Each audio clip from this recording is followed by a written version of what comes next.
નિર્ણય શક્તિનો નાશ એ જ લાલચનું પરિણામ છે.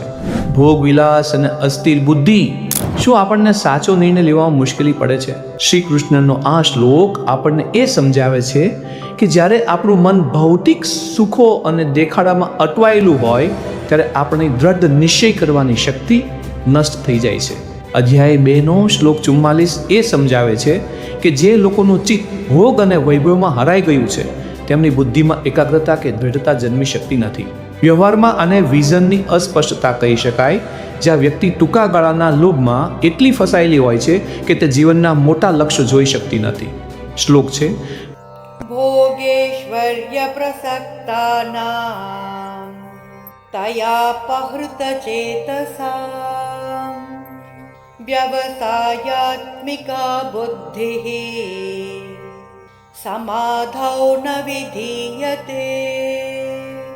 શ્રી કૃષ્ણ અહીંયા કહે છે, જેઓ ભોગ અને વૈભવમાં અત્યંત આસક્ત છે અને જેમના ચિત્ત તે ભોગ વિલાસ દ્વારા હરાઈ ગયા છે તેવા મનુષ્યોની બુદ્ધિમાં દ્રઢ સંકલ્પ શક્તિ જાગતી જ નથી. વ્યવસાય અને વ્યવહારની અંદર 3 શિખામણ આપે છે આ શ્લોક.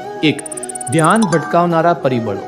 વ્યાપારમાં જો આપણો હેતુ માત્ર વૈભવી જીવન કે સુખ સુવિધાઓ જ હશે તો આપણું ચિત્ત કાર્યની ગંભીરતા ઉપરથી હટી જશે. આ શ્લોક આપણને એ શીખવે છે કે વિષય ભોગની આસક્તિ વ્યાવસાયિક લક્ષ્યોને અસ્પષ્ટ બનાવે છે. બીજી વાત, નશિયાત્મક બુદ્ધિ. સફળતા માટે એકાગ્રતા અને દ્રઢ બુદ્ધિ અનિવાર્ય છે. જો આપણે સતત લાલચ અને ભય વચ્ચે ઝૂલતા રહીશું તો ક્યારેય કોઈ સાહસિક નિર્ણય નહીં લઈ શકીએ.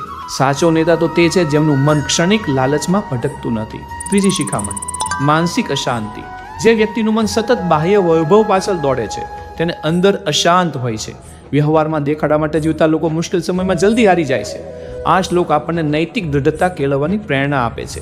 શું આપણું મન સુખ અને સુવિધાઓની લાલચમાં એટલું તો નથી ફસાઈ ગયું ને કે આપણે સાચો નિર્ણય લઈ જ ના શકીએ?